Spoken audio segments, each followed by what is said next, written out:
Jakobus 3, ons lees vanaf vers 1.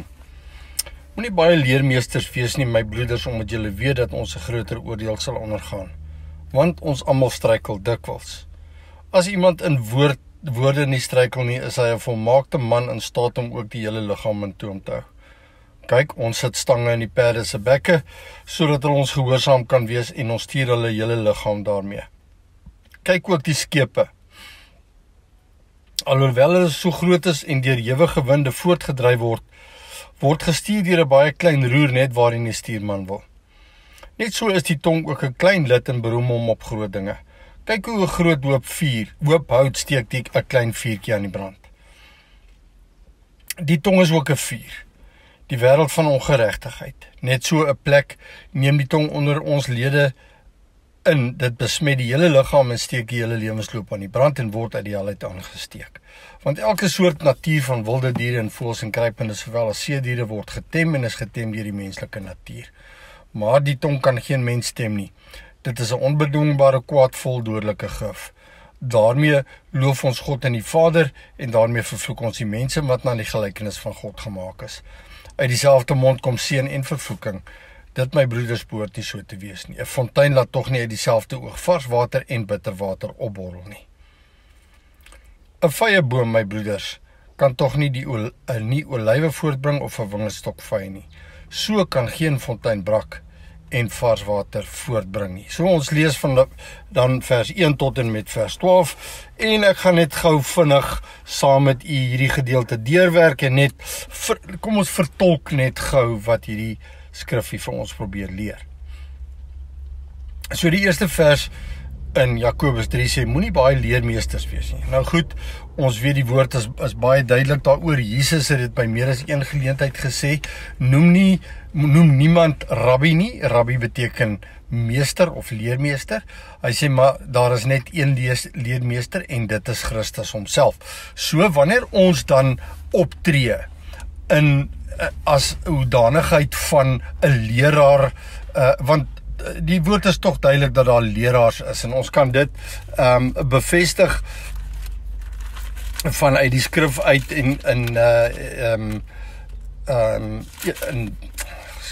in Romeine hoofstuk 12, dan kry ons die geestelike genadegawes en dan sê hy in vers 7, Romeine 12 vers 7 sê, of wie leer in die lering, so wanneer Jakobus hoofstuk 3 vers 1 vir ons sê, moenie baie leermeesters wees nie, dan sê hy nie daarmee, ons moet nie leer nie, ons moet ook nie leraars wees nie, dis glad nie wat die woord probeer sê nie, die vraag is, of die punt is net, om 'n leermeester te wees, of om 'n leraar te wees, is 'n genadegawe, soos wat ons dit in Romeine hoofstuk 12 vanaf vers 6 kry, vanaf vers 6 tot en met vers 8, praat hy van die genadegawes. Met ander woorde, om 'n leermeester te wees is 'n genadegawe, wat God aan mense toeken. En 'n genadegawe is presies wat dit sê, dis 'n gawe van die Here af, en hy bepaal vir wie hy daai genadegawe gee, en daarom kan ons dit nie fabriseer nie, jy kan nie jou eie genadegawe kies nie, jy kan nie sê, ek wil 'n leraar wees, en nou is jy 'n leraar nie, want dis nie hoe die koninkryk van God werk nie. God kyk na die hart, en God besluit dan wie wil hy dan in daardie hoedanigheid gebruik, en dan gee hy vir jou, as jy dan veronderstel is om 'n leraar te wees, of iemand wat ander help om die waarheid te ken, dan sal hy vir jou die gawe aan jou toeken. Goed, so in die konteks van wat vers 1 sê, dan sê, moenie jy besluit of jy 'n leraar is of nie. Hoekom is dit so? Omdat hy sê, omdat julle weet dat ons 'n groter oordeel sal ondergaan. So wat sê Jakobus daarmee? Jakobus sê, ek is 'n leermeester. Hoekom sê hy dit? Want hy sê ons. Hy kategoriseer homself by die leermeesters. Hy sê ons gaan 'n groter oordeel ondergaan. Met ander woorde, jy kan nie net goedkoop met die Here se woord omgaan en jouself aanstel as 'n leraar en net mense begin leer van die dinge van die koninkryk, as dit nie die Here is wat jou daarmee A, toegerus het en B, die genadegawe gegee het om dit te doen nie. Want jy sal geoordeel word deur elke woord wat uit jou mond uitgaan, sê die woord. Elke woord wat ons spreek, sal ons oordeel. En daarom is dit ek wil amper sê 'n geweldige verantwoordelikheid om in die rol van 'n leraar ander mense te leer. Want God sal jou oordeel op dit wat jy kwytraak. En daarom moet eerder nie mense leer as jy nie oortuig is dat dit wat jy mense leer die waarheid van God se woord is nie. Goed.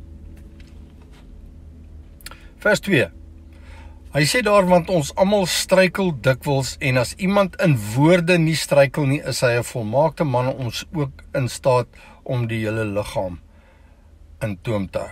Nou wil ek net baie duidelik stel, ek dink hier is weer 'n woordkeuse fout. En ons kan nou kritiek lewer oor die vertalers wat hierdie goed verkeerd vertaal het, maar die vertaler moet werk met geestelike insig wanneer hy vertaal.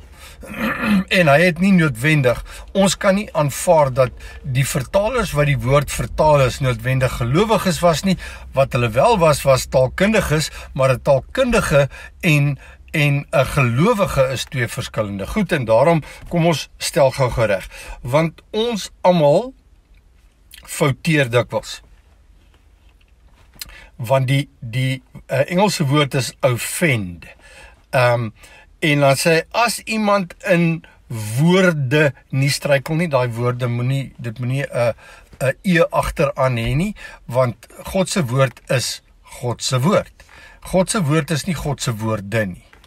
So ons kan nie, Jesus se naam is nie, ons sien, en ek wil dit net kwalifiseer, want 'n mens kan baie maklik hierdie versie sê, as iemand in woorde nie struikel nie. Die woord wat daar moet inpas is, as iemand in woord nie struikel nie.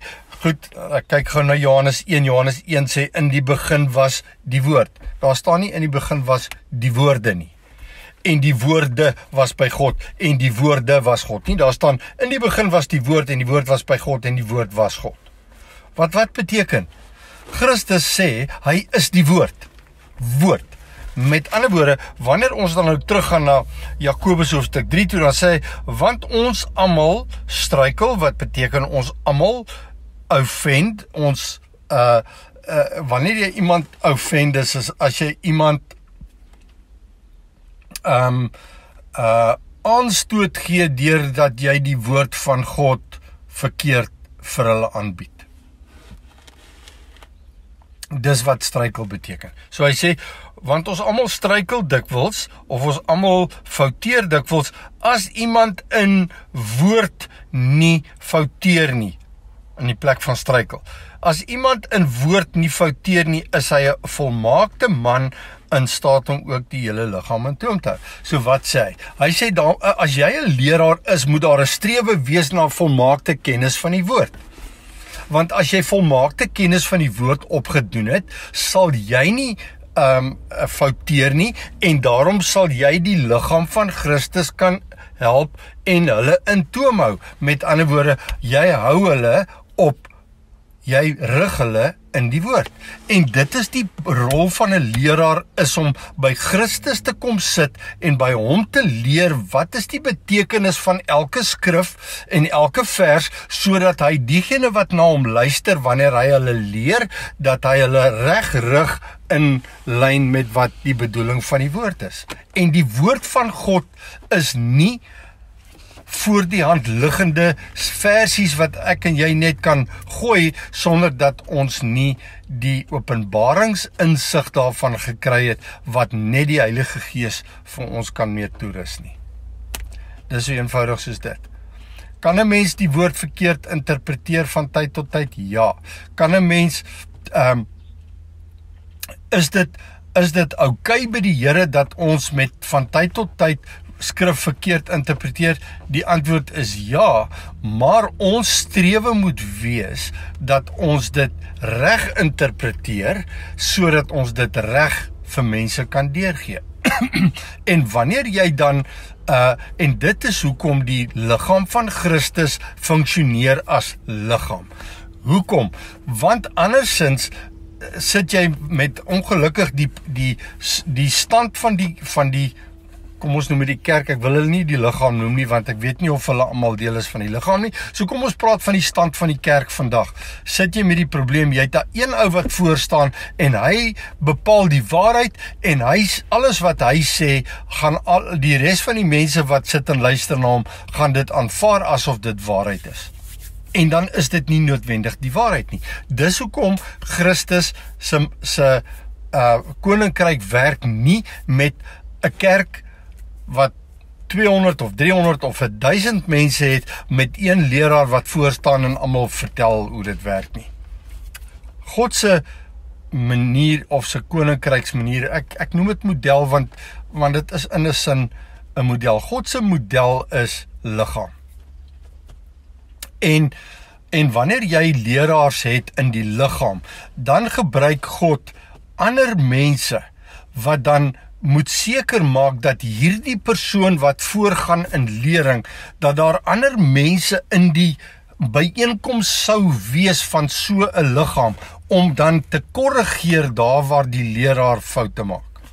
En daarom is dit belangrik dat almal die woord sal ken, want andersins gaan jy een ou hê wat hy kan soveel foute maak soos wat hy wil, want daar's niemand wat hom kan korrigeer of reghelp nie. Goed. Ek is by vers 3. Hy sê, kyk, Jakobus 3 vers 3 sê, kyk, ons sit stange in die perde se bekke, sodat hulle ons gehoorsaam kan wees en ons stuur hulle hele liggaam daarmee. Goed, hoekom verwys hy na 'n perd? 'n Perd is 'n eie willige dier. En wanneer jy met 'n perd te doen kry, en kom ons praat nou sommer van 'n nie 'n makperd nie, 'n perd wat jy die eerste keer sou waag om op te sal. Ons weet self dat 'n perd is 'n wilde dier, en daai perd moet op 'n manier eers ingebreek word voordat hy in gehoorsaamheid sal wees. So daarom sê hy, wanneer jy met 'n perd werk, dan sit jy 'n stang in sy bek, en dan moet jy hom eers rug en oplei en rug en oplei en rug en oplei, en tot op 'n punt so dat die perd hom ondergeskik stel aan die gesag van die een wat hom ingebreek het. Goed, nou sê hy, net soos wat 'n perd moet ingebreek word, sê hy daarmee, dat ons moet die liggaam word gestuur deur wie? Deur die tong. En soos wat 'n perd altyd 'n dier is wat sal uitbreek uit die gesag uit as hy nie 'n stang in sy bek het nie. So is die tong ook onder beheer van die een wat hom gebruik, en dan raak daai tong buite beheer, en dit stuur die hele liggaam. Wat is die hele liggaam? Almal wat na hierdie leraar luister, en ons moet nou verstaan, dis nou een ding om te sê, ek het 'n groepie van 10 mense wat na my luister, maar ons mega kerkpredikerkursus het partykeer miljoene mense oor die wêreld wat na hulle luister. En dan wil ek dit kategories sê, dat daai ou is nie, hy voer nie die opdrag van God uit in disippelskap nie. Want disippelskap het te doen met eienaarskap vat van 'n kudde, en die kudde kan nie groot wees nie. Dit kan nie 'n groot kudde van honderde mense wees nie, want die herder het dan nie beheer oor die kudde nie. En hoe hou die herder beheer oor die kudde? Deurdat hy hulle 1 tot 1 disipel in die woord van God. En jy kan nou vandag met my lank redeneer daaroor, want jy sien, as jy 1000 mense voor jou sit in 'n kerkgebou en jy preek vir hulle, gaan daar nie een ou wees wat gaan opstaan en sê, ekskuus tog, meneer die prediker of meneer die leraar. Het nou net iets kwyt geraak en ek stem nie saam daarmee nie. Dit gebeur net nie. Want die leraar is die ou met die gesag en hy besluit wat hy sê en die ou wat daar in die bank sit moet maar net hoor en luister wat hy sê. En dit is nie die Here se manier nie. Goed, en dan sê hy in vers 4, kyk ook die skepe. Okay, nou ek wil nou net gou vinnig, ons moet kyk oor hoekom gebruik Jakobus die beeld van skepe. Want wat is die ding met 'n skip? 'n Skip is 'n en kom ons vat nou 'n passasiersskip. 'n Passasiersskip is 'n skip met kan soveel soos 1000 mense dra. So sien dit nou maar in die lig van 'n mega gemeente, nê. Dis nou hierdie skip. En hierdie skip het agter aan die skip het 'n baie klein roer. Dit is eintlik 'n ongelooflike ding hoe daai roer soveel impak op 'n skip kan hê om 'n skip se rigting te bepaal. Hy bepaal die rigting en hy verander die rigting wanneer hy besluit om die rigting te verander. So, nou sê hy praat hier van 'n paar goed. Hy sê, kyk ook die skepe, alhoewel hulle groot is en deur ewige winde voortgedryf word gestuur deur 'n baie klein roer. Nou, hoekom gebruik Jesus ewige winde? Of Jakobus, ewige winde was maar in daardie dae het hulle nie motors gehad aan hulle skepe nie, so die skep het 'n seil gehad en dan het was hierdie skip vorentoe gestoot deur 'n wind. En so hy sê hy word voortgedryf deur ewige winde en hy word gestuur deur 'n baie klein roer net waarheen die stuurman wil. So ons sien dan hierdie skip het 'n roer agter, dis hierdie vinnetjie wat onder die water is en daai vin bepaal die rigting waarin die skip gaan beweeg. Die winde dryf die skip in vorentoe en die roer bepaal die rigting en die stuurman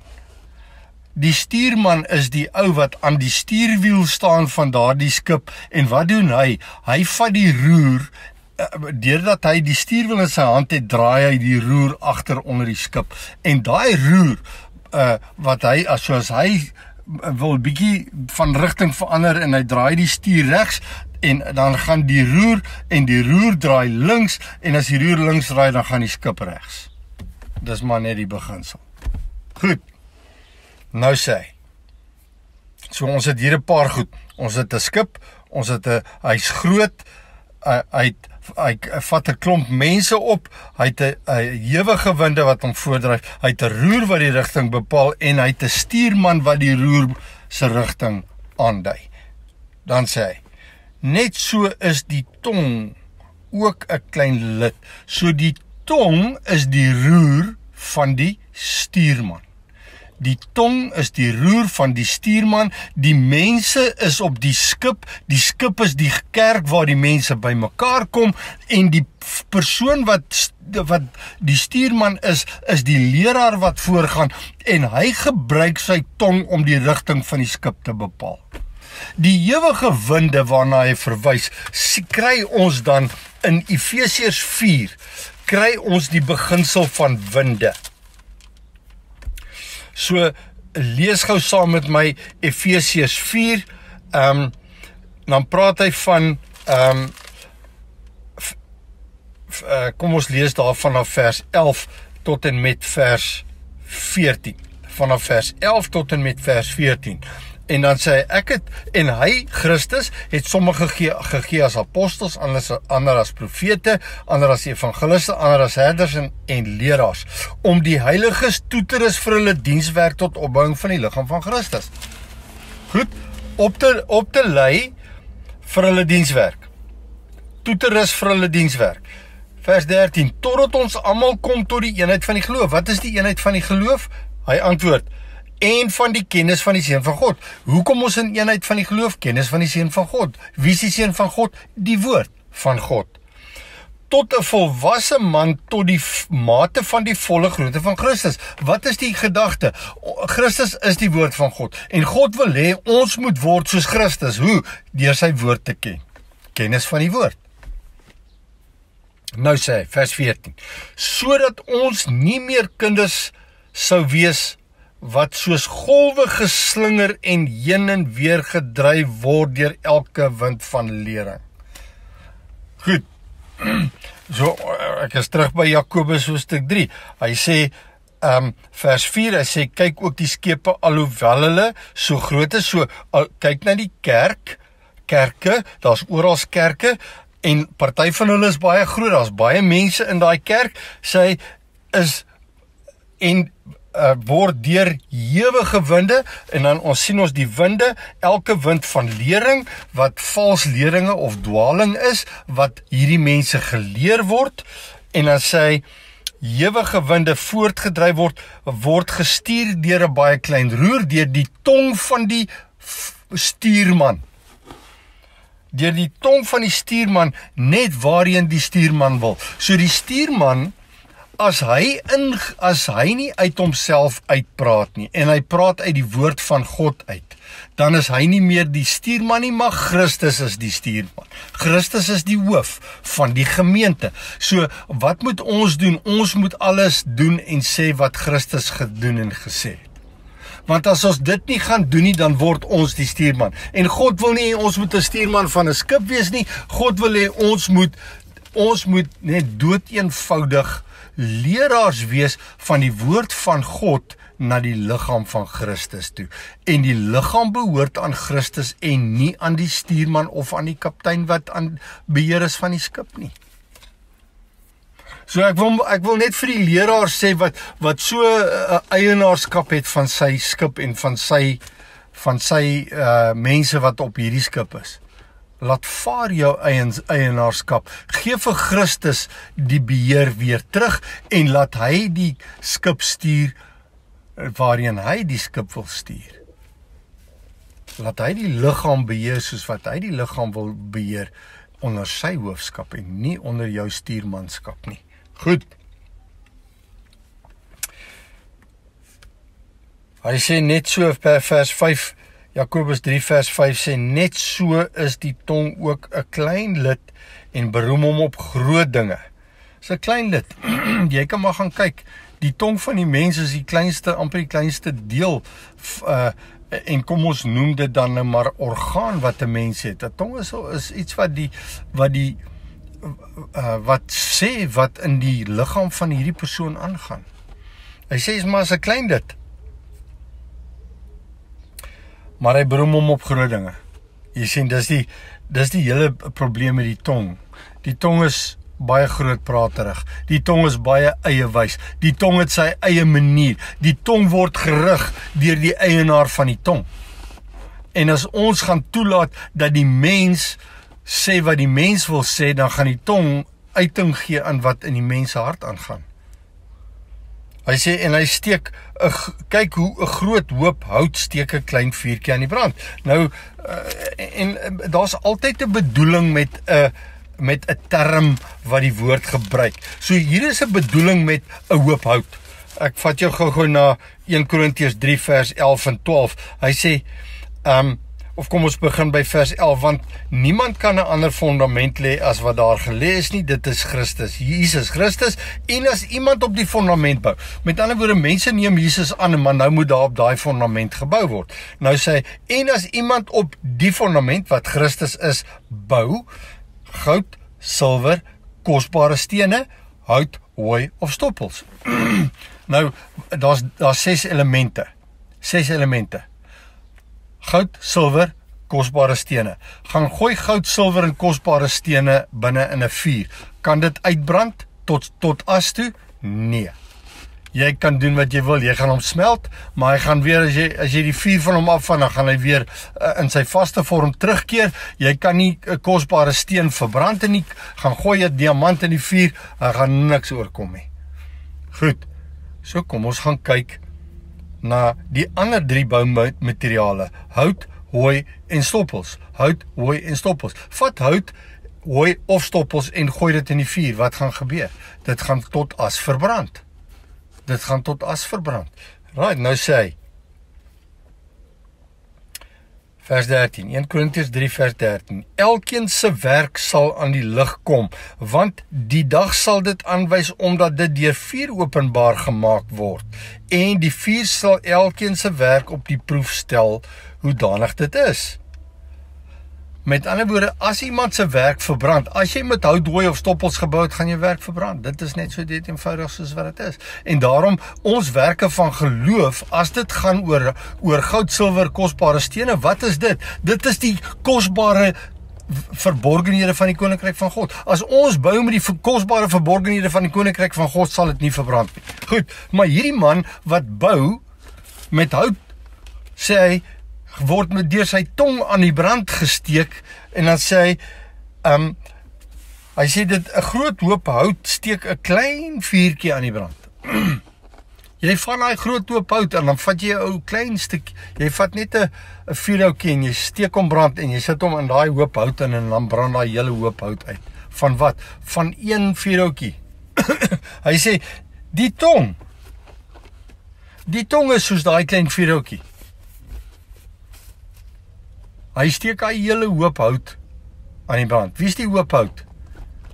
Dit is die vleeslike aanbieding van die woord van God deur 'n vals leraar wat met vals bedoelinge 'n hele hoop hout aan die brand steek. Wie is die hoop hout? Die hoop hout is die ouens wat sit en luister. Dis die ouens wat gaan vergaan, omdat hulle na vals leraarleringe geluister het. Dis dieselfde beginsel as die blinde lei die blinde en beide val in die sloot. Wanneer jy by 'n vals leraar gaan sit, en hy preek vir jou vanuit sy vals oortuiginge uit, dan word jy saam met hom meegesleer op hierdie skip, en hierdie skip gaan iewers gaan hy sink, want hy is nie gevestig in Christus nie. Luister mooi, die tong is ook 'n vuur, die wêreld van ongeregtigheid. Wat is ongeregtigheid? Ons het al daaroor gepraat. Geregtigheid is alles oor die waarheid van die woord van God. Wat is ongeregtigheid? Dit is die waarheid van die woord van God wat in valsheid aangebied word. Dit is ongeregtigheid. Met ander woorde, kom ek gebruik 'n voorbeeld. Ons het net nou gepraat oor wat ons vir mense aanbied is om te sê, moet jy met Christus beklee, jy moet hulle met die waarheid van die woord beklee, maar hierdie ou wat aan ongeregtigheid funksioneer sê, jy moet vir mense jy moet vir mense gaan kos, 'n sopkombuis hou, en ons moet vir mense klere gaan uitdeel wat nie klere het om te dra nie. Dit is werkers van ongeregtigheid, want jy die waarheid van God se woord gevat en dit vleeslik aangebied vir mense. Goed, ek is by vers 6 se tweede gedeelte. Net so 'n plek neem die tong onder ons lede in, dit besmet die hele liggaam. Wie is die liggaam? Die liggaam van Christus. Die tong besmet die hele liggaam van Christus en steek die hele lewensloop aan die brand en word uit die hel uit aangesteek. Nou wil ek vir jou sê, daar's 'n skriffie wat sê, en ek gaan dit vir jou lees, dan verstaan jy dit dalk beter. 1 Timoteus 4 sê, 1 Timoteus 4, blaai gou, stop die bandjie, blaai na 1 Timoteus 4, en ons gaan net daar die eerste vers lees. Kom ons lees die eerste 2 verse.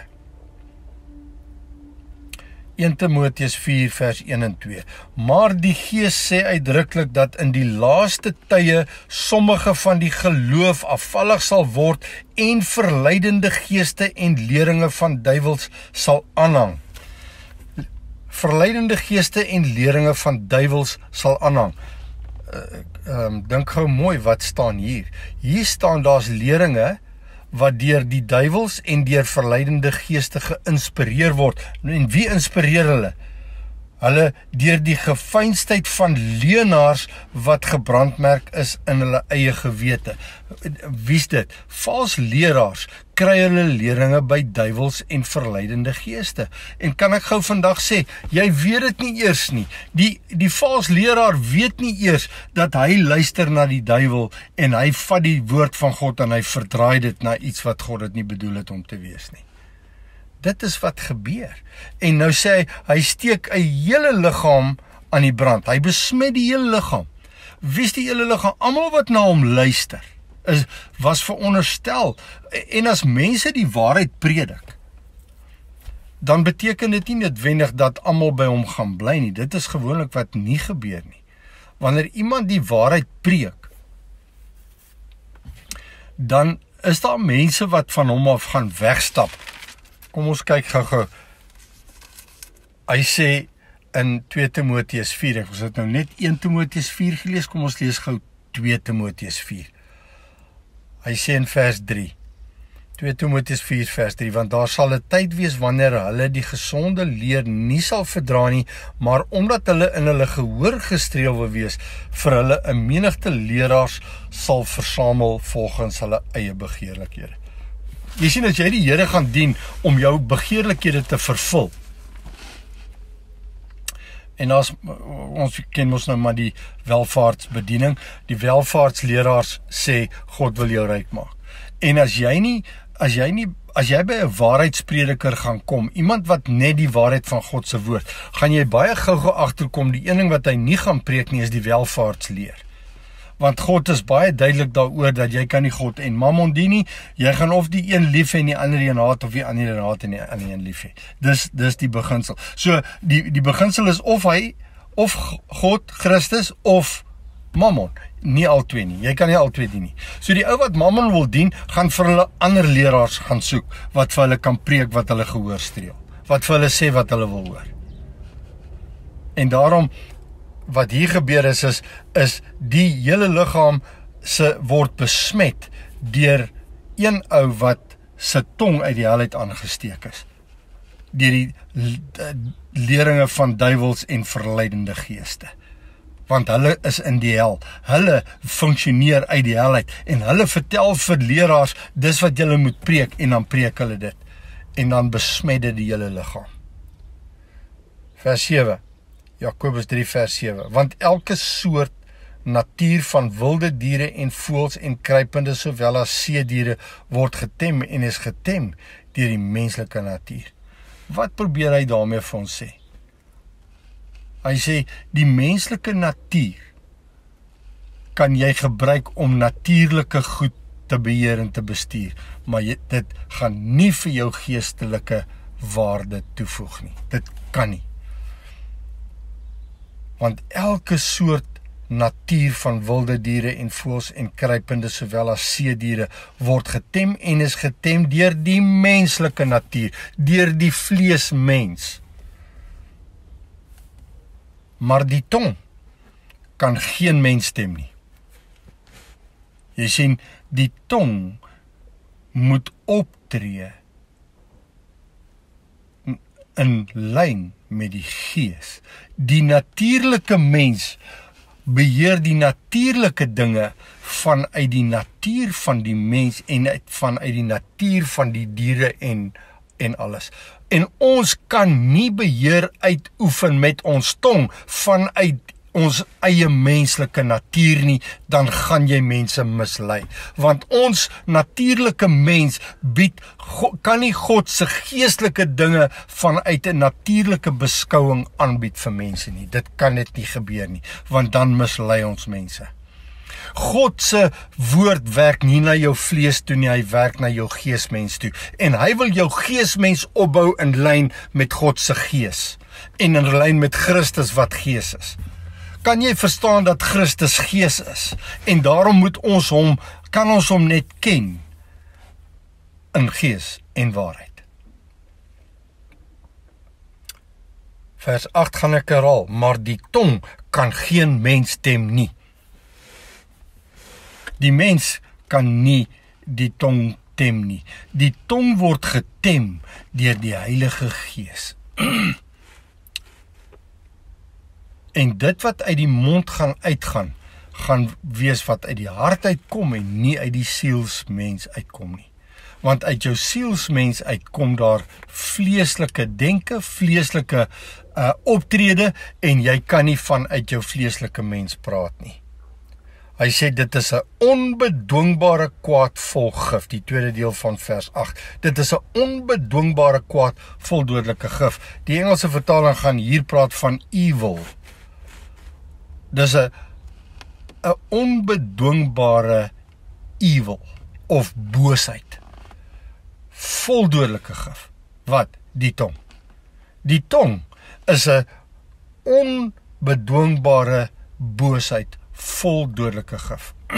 Want wat doen hy? Hy maak mense geestelik dood, terwyl hy in hulle, jy sien dit gaan oor dood en lewe is in die mag van die tong, wat ook 'n verkeerde interpretasie is van die wat dit in die vlees interpreteer. Dood en lewe is in die mag van die tong, het te doen met wanneer ek waarheid spreek soos wat God dit bedoel het in gees en waarheid, dan bring dit lewe voort. Maar as ek die waarheid van God 'n vleeslike waarheid maak en ek spreek na die vleesmens toe, dan bring dit die dood voort. En dit is die mag wat die tong het. Lewe en dood. Geestelike lewe of geestelike dood is in die mag van die tong. Goed. Vers 9.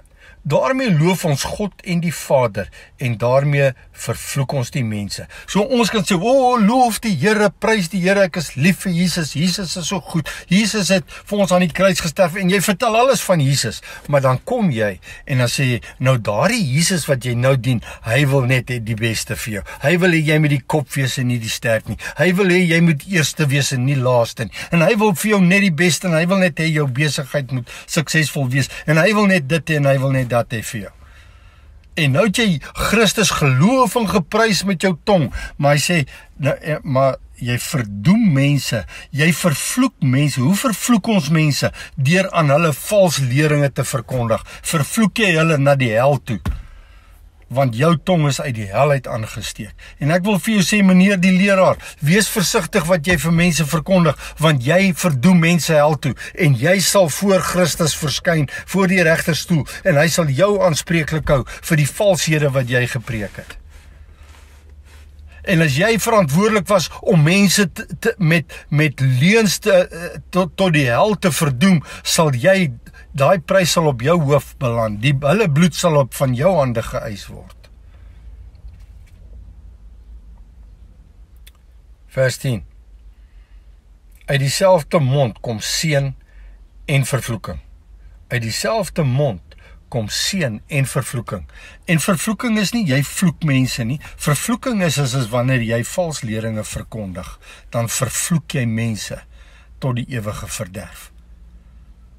Jy seën God en jy, Jesus dit en, hy is die Here in die hemel en al die mooi goed wat ons van Jesus sê wat waarheid is, maar dan kom jy dan, die een oomblik praat jy, die Here, en die volgende oomblik vervloek jy mense, deurdat jy die waarheid van God se woord, 'n vleeslike waarheid gemaak het in steede van 'n geestelike waarheid.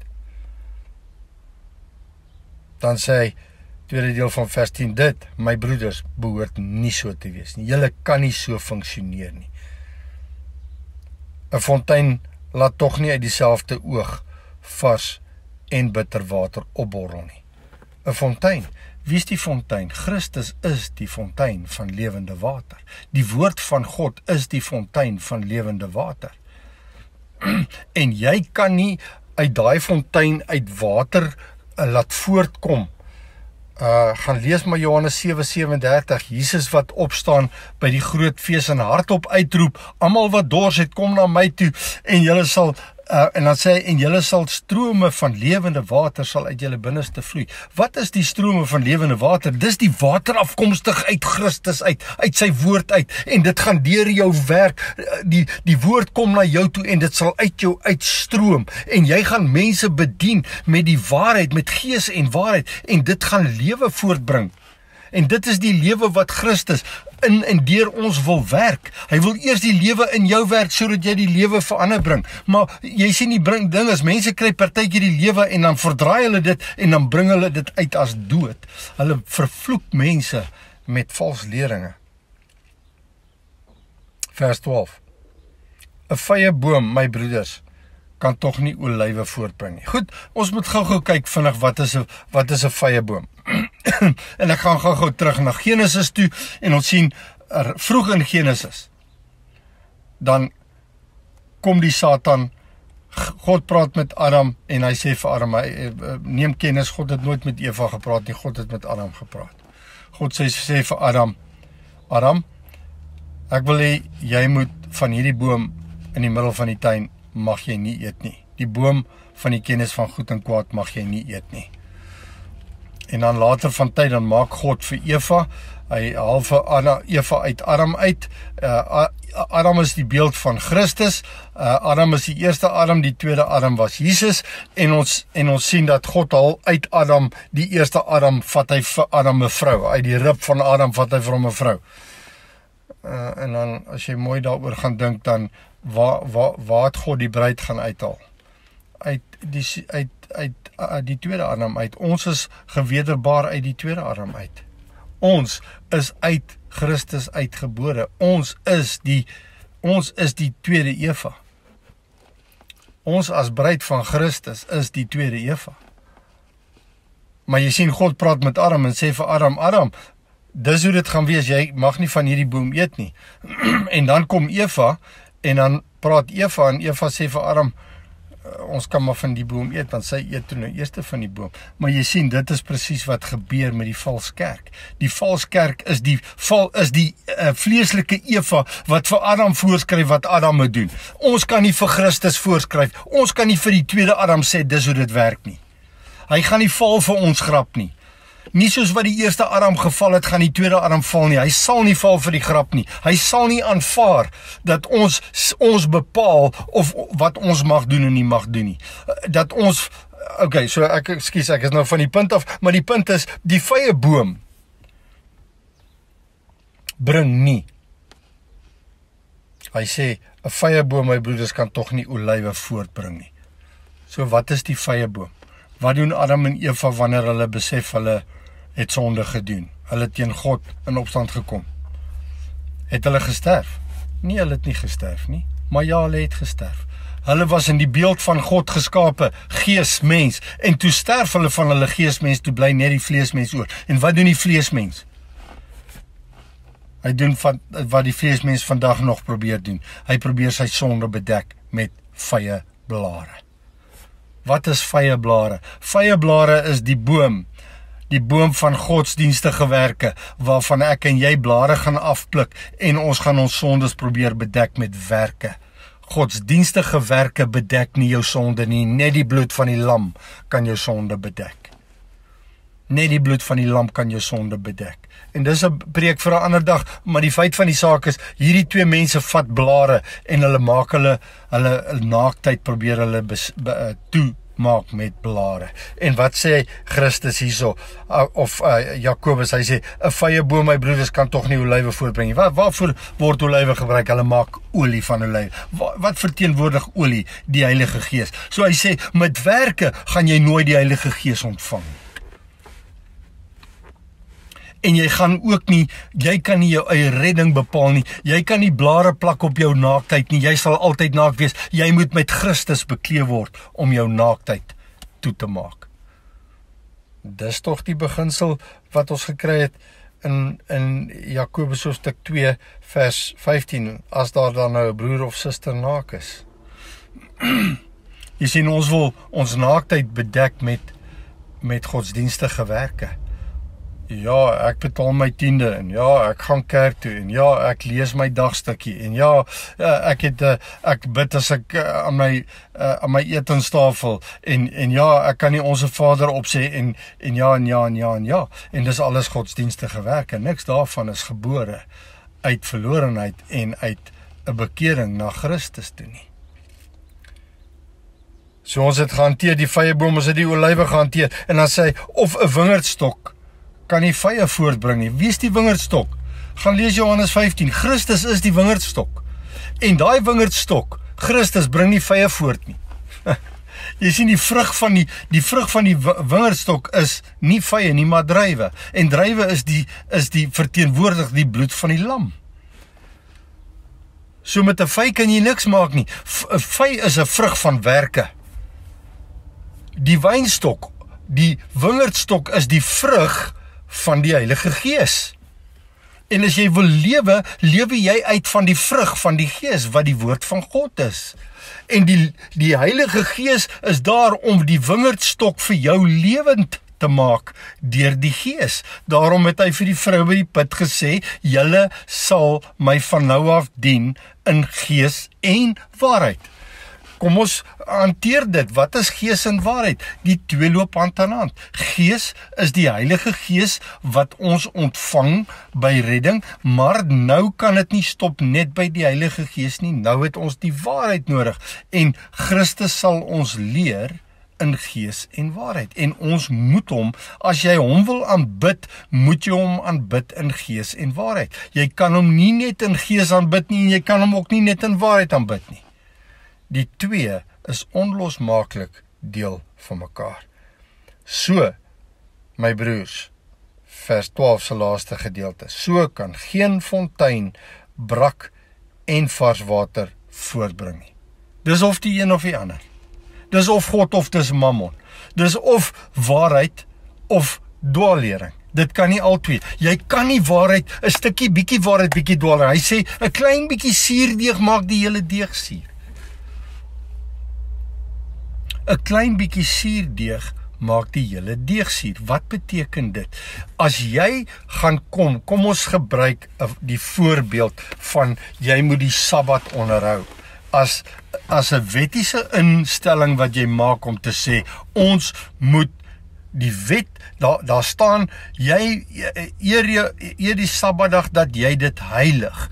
En nou kom ouens en hulle sê, ons moet, die woord sê ons moet die Sabbat onderhou. Nou kom ouens en hulle begin sabbatariërs te word. En nou, so dis nou 'n klein bietjie suurdeeg, nê? So, as jy nie die Sabbat onderhou nie, as jy verlore, dis wat hulle sê. So nou begin jy die Sabbat te onderhou. En dit word nou vir jou 'n wet. Want as jy nie die Sabbat onderhou nie, as jy verlore, wat sê jy daarmee? Dat Christus verniet aan die kruis vir jou gesterf het? Want as dit nou was dat hy nie aan die kruis vir jou gesterf het en vir jou gesê het jy moet die Sabbat onderhou nie, dan, so met ander woorde, ek bring my stukkie by. Dis Christus plus. Nou, my plus is om die Sabbat te onderhou. Terwyl hy die wynstok is, ek moet lewe vanuit hom uit, so ek moet bly in my soos ek in julle, en julle sal veel vrug dra, so die vrug is uit Christus uit, nie uit die Sabbat uit nie. So nou hou ek die Sabbat. Wat is die volgende ding wat gebeur? Daar's vreemde goeders wat begin manifesteer. Die eerste ding is hierdie sabbatariërs begin te sê, maar ons moet God se naam op 'n sekere manier uitspreek. Ons kan nie meer sê God nie, ons moet sê Yahweh, of ons moet sê Elohim, ons kan ook nie meer sê Jesus nie, ons moet sê Yeshua, en ons mag nie meer sê Jesus Christus nie, jy moet sê Meshach, of wat ook al hulle, ek kan nie eens die goed uitspreek nie, maar jy sien, dit, en nou word die deeg al hoe suurder. Hy maak die hele deeg suur. En nou, die volgende ding wat hulle doen is hulle begin nou, op die Sabbat mag jy nou sekere goed nie doen nie, jy mag nou byvoorbeeld nie werk nie, nou mag jy nie gaan werk op die Sabbatdag nie, en nou mag jy ook nie, jou kinders mag nie aan sport deelneem nie, en voordat jy jou kom kry. En dan die volgende ding, en dan raak ouens regtig, dan val hulle regtig diep in, en dan begin hulle hierdie gebedsdoeke op hulle koppe te sit, en die volgende ding wat hulle doen is hulle tosseltjies aan hulle belde vas, en hulle begin met hierdie tosseltjies te werk, en net so word die deeg al hoe suurder en al hoe suurder. Terwyl as jy binne konteks verstaan, eer die Sabbatdag dat jy dit heilig, dan beteken dit, wat beteken Sabbat? Dit beteken die rus van God. Met ander woorde, rus van jou werke beteken jy het werke gedoen. Vir 6 dae het jy het in werke God probeer dien. En dan sê hy, nee, gaan nou in my rus in. Gaan in my, sit my juk op julle, want my juk is sag en my las is lig. En dan sê hy, want ek wil julle rus gee. Wat is daar die rus? Die rus van blare. Die rus van werke. Die rus wat ek kry, deurdat ek in hom bly, Johannes 15. Bly in my, soos ek in julle, en julle sal veel vrug dra. Hoe dra ons vrug? Deurdat ons die Sabbat onderhou. Deurdat ons op sekere klere aantrek, dat ons op 'n sekere manier sy naam uitspreek. Nee, deur die feit dat ons in hom bly. Hoe bly ons in hom? Ons bly in sy woord. As jy in die woord van God bly, dan is jy in sy rus. Dis die juk van Christus. Sy woord is ons juk. Neem my juk op julle, want my juk is sag en my las is lig. God belaai ons nie met werke nie. God wil nie ons met die Sabbat onderhou nie. God wil nie ons met 'n spesifieke dag kies. Hy sê, daar's 'n dag waarin ons met gemeenskap moet hê met ander gelowiges. En dit kan vandag en môre en oormôre wees. Hy sê, maar is 'n goeie ding wanneer ons as 'n gemeente by mekaar kom, want daar bedien ons mekaar met dit wat jy geëet het. Uit die woord van God uit. 1 Korintiërs 11. Eet by die huis. Jy eet die woord by die huis en dan Sondag as ons by mekaar kom. En weet jy wat, jy kan op 'n Saterdag by mekaar kom if that suits your time schedule. Kan jy op die Saterdag by mekaar kom, maar weet jy wat? Hoekom kom jy by mekaar? Omdat jy dit moet doen op daardie dag of omdat jy mekaar wil bedien in gees en waarheid. Here Jesus, dankie vir hierdie lieflike woord. Ag, ons is nog nie klaar met Jakobus 3 nie, maar Here, dankie dat ons kan weet dat, Here, u woord het soveel rykdomme, soveel verborgenhede wat vir ons beskikbaar is, soveel skatte waarmee ons kan bou in ons eie lewe en in ons ander broers en susters se lewens in. Wil ek vra, Here, dat ons nie uit dieselfde fontein, brak en soetwater wil laat tevoorskyn kom nie, maar dat ons net sal wees by die een wat vir ons die reinwater, die soetwater, die suiwer water van die woord aan ons wil gee. Here, dit is wat u wil doen. En al die water is by u te kry, Here. U sê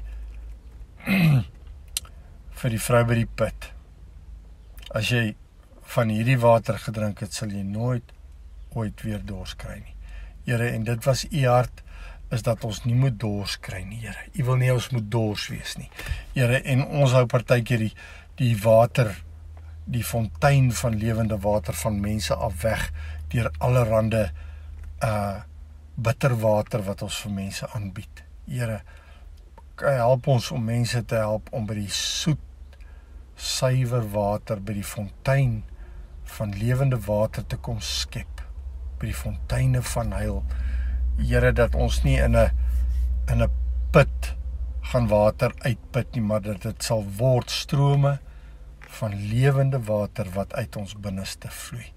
Here, dit is net u wat dit kan werk. Geen mens kan dit werk nie. Here, die fonteine van lewende water, Here, is by u.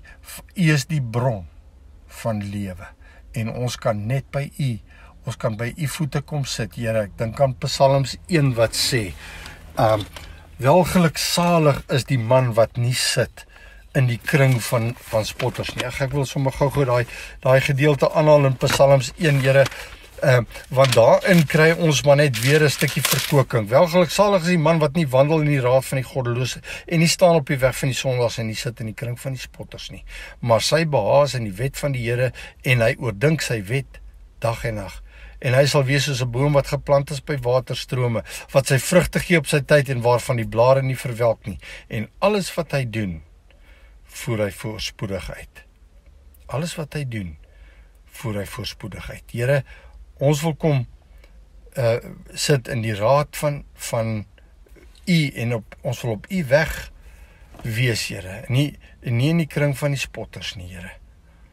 Ons wil wees soos 'n boom wat geplant is by waterstrome, wat sy vrugte gee op sy tyd, waarvan die blare nie verwelk nie. Dankie, Here Jesus, dat ons U mag ken. Dankie dat ons by U voete kan sit en by U kan kom leer. Kom leer van my, sê die woord, ek is sagmoedig en nederig van hart. Dankie, Here, ons loof en ons prys U in Jesus naam. Amen.